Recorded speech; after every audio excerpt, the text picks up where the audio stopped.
to the residents of Boonsburg.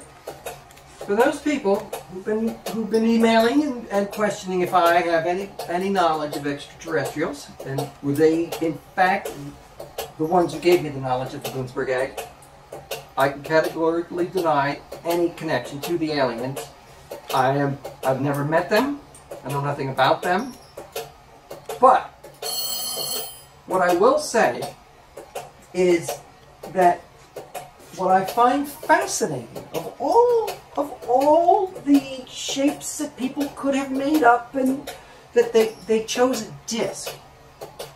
Now, if I, with the knowledge of the Boonsburg Egg, were going to do intergalactic travel, I would choose a disc. That's the correct shape to choose. So I don't think those people are making it up. Not at all.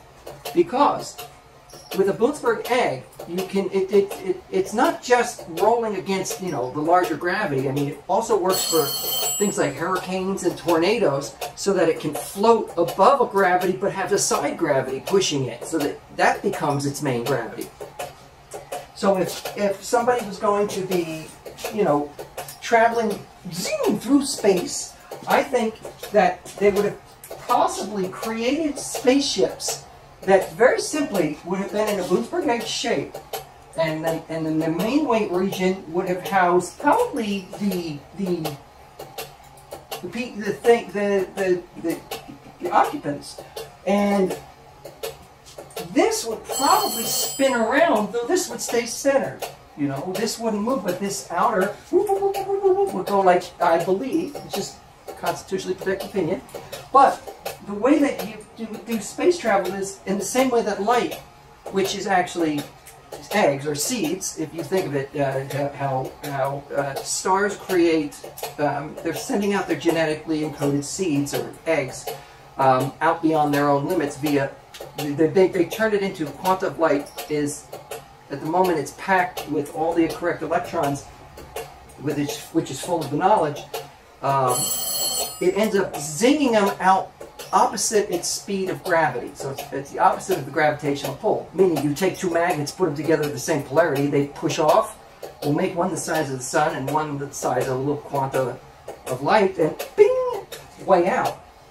And then it brings in opposing genes at the speed of light, so you have a constant. Well, I think that the advanced future of whether it's mankind or just life in the galaxy will be that they can harness that same with gravity or against gravity, probably with a flick of a switch, so that they can zoom, shoot right through space, but it wouldn't really affect them inside in the same way that if you were next to a quanta of light, it would just be probably rolling along nicely. It doesn't respond the way that we are thinking it does, because, you know, it's so small that it probably feels like it's so much slower to get.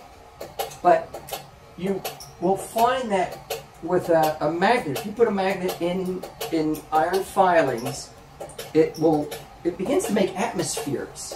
And it's those atmospheres which then it can harness Boonsburg eggs within its atmospheres if it were to grow into a galaxy or something.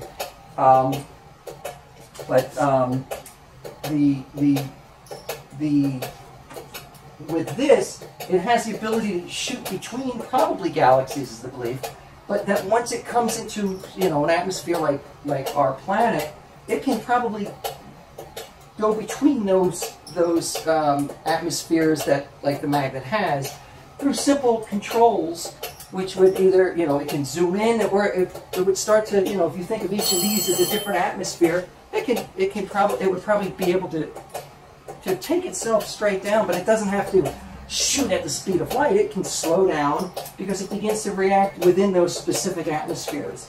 But at the same time, flick of a switch, and I'm sure it bolt right out of there. But they can also hover. That's just my constitutionally protected opinion. But, you know, thank you.